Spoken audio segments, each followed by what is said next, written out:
An inspirational speech today for you all, if you'd like to listen. If I can get your attention. I'd like to tell you why I'm running. I have a few issues. The national issues are important. If you want to know how I stand on that, you can look at Bernie Sanders' political platform for the presidential primaries in 2016, where I was his delegate. Yes to all of that. I want to talk to you about what specifically affects our region here and why I'm running for the House of Representatives in District 27A and what I plan to do for us. It's three parts. I want to talk to you about invasive species, aquatic and terrestrial. I want to talk to you about the bike paths here in our area, and then I want to get to Sabre Hospital, what we can do there before I get to my personal narrative and inspirational story. With invasive species and critical habitat here in Albert Lea, we are very fortunate to have the people we do have, such as Laura Lundy, working with the Lakes Foundation.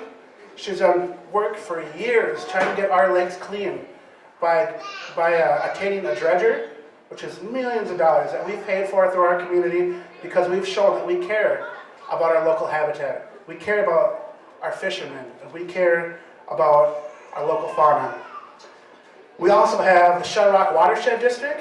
We have an awesome conservation technician there named Scott Christensen. Through his guidance, we will see benefits for generations to come in our community. They have installed electric fish barriers that have successfully kept Asian carp out of our lakes, which crowd out resources for our fish we have here locally, such as walleye, and this is a big reason why we can't fish in Mille Lacs.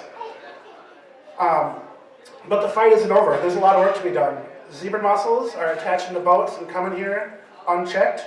Chinese mystery snail has infested the Albany Lake. If you go around Blazing Star Trail and go to the shore, you'll see snail shells everywhere. What they do is they attach to rocks and they attach to the bottom of the lake bed, and that's where a lot of fish get their food. So they compete for resource, and it's detrimental to our critical habitat here. On the terrestrial side, we have devastation coming through our forests. In Myra Big Island, there is emerald ash borer on its way. They already have Dutch elm disease and buckthorn running rampant. This will crowd out our lower vegetation, which we're known for. This is the prairie. So we need to fight buckthorn. And there are problems here that need addressing, such as the DNR is going to have 5-10-year plans if they're going to want to combat this, and their funding is on a 2-year basis. Well, with a swing district like here, that funding is up for grabs every 2 years, and if they need to fight on decades at a time, we need to make sure we're allocating resources for them and that we're guaranteeing they're going to be there in the future.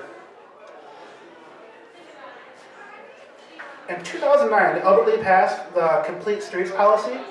That's the reason we see out here the bump out in the street here. That's to make it safe for pedestrians to walk around. And the bike lanes that have gone through Broadway here have added 38% increase in pedestrian and bicycle traffic. It's a wonderful thing for small businesses such as this place right here, because people walk by and it's not just a drive-by how fast we can get through a drive-through window. We're here because we appreciate the kind of food and the vegan options that have been put forth by the interchange, and that small businesses thrive on walking foot traffic. To complete this process, Albany has spent over $6 million on these bike lanes and bump outs in the pedestrian areas here on Broadway. I've been a South Sider my whole life, and I've greatly appreciated being able to bike now safely crossing from South Broadway to Broadway by the old Dairy Queen there, by Hardee's. But the problem is that the Complete Streets policy was not translated to Bridge Avenue. There we have a lot of kids riding their bikes to school, not polluting the environment, choosing to be healthy, and we don't have a safe place for them to get to school. So we need more lines, we need more bike paths, we need wider sidewalks, and we've already passed this policy. I don't know why it's not being enacted on Bridge Avenue. Coming up here, the next couple of years, they're going to be redoing Bridge Avenue by the fairgrounds there, and I see no reason why we can't have bike path accessibility and pedestrian accessibility. It's everything to our small businesses, it's everything to our community, and to the health of our people here. It's very important. The Blazing Star Trail is an excellent resource that I personally use all the time, but it is in disrepair right now. If you drive down there in the summer, and I'm sure it's going to be worse this summer because of our very harsh cold winter around here, is you see all the places where the asphalt has gone up, and it can be uncomfortable to ride. It's impossible to longboard on now, and it's difficult to rollerblade on. But it's a beautiful place, and I think we need to utilize that as much as we can. We have a bike path in Hayward, where I reside, and it was supposed to go from Hayward to the Blazing Star Trail, making miles of bike paths for us to use, and that plan was scrapped because of the funding for a bridge that was a little more expensive than predicted, so they just decided to do away with it. That doesn't work for me, that doesn't work for us, we can do better. By show of hands, how many people here have been to Lanesboro? Okay, I see about every hand except my parents, but they're eating, so that's probably why. Lanesboro has excellent bike paths, excellent resources. Their small businesses thrive on it because young people like me and my friends go there and use all of it. We go to their campgrounds, we go to their bike paths, we get their Amish jelly and goods. We love it. It's a place we go yearly, and there's no reason we can't have it here. We need bike paths. We need reasons for young people to come to our community and stay here.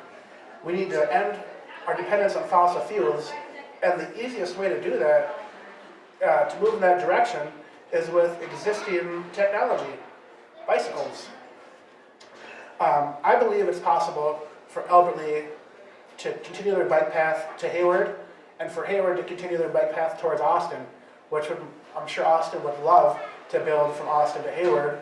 And if they can move eastward, then they can move towards Lanesboro, and that would make us the premier place for healthy young individuals to come and seek a healthy lifestyle away from fossil fuels.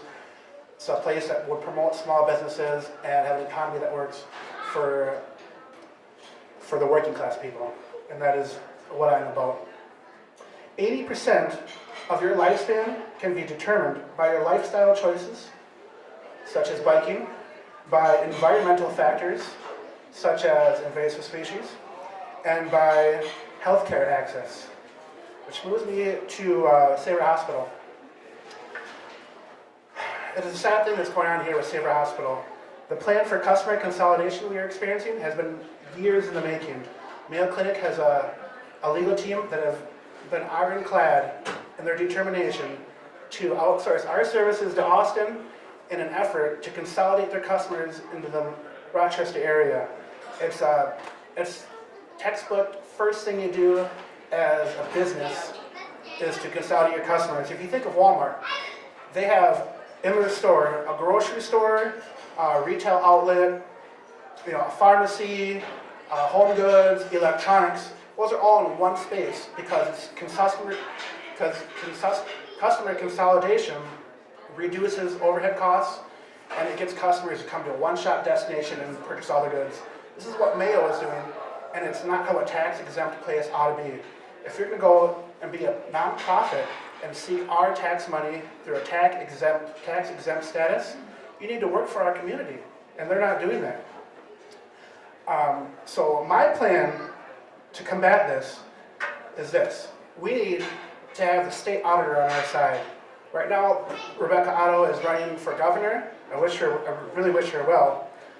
And there are a lot of progressive young minds going for state auditor position.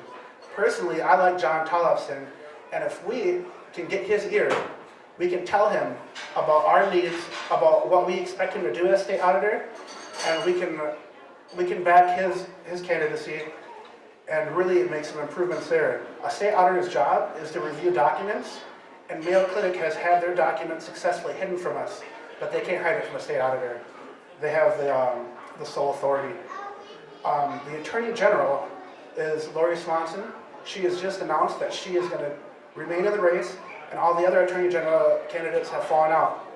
We will never have her ear as well as we do now when she is running to tell her about our concerns, about our needs for this community and for a hospital. Now is the time to lobby our Chief Legal Officer, Lori Swanson, about our community's needs with this hospital.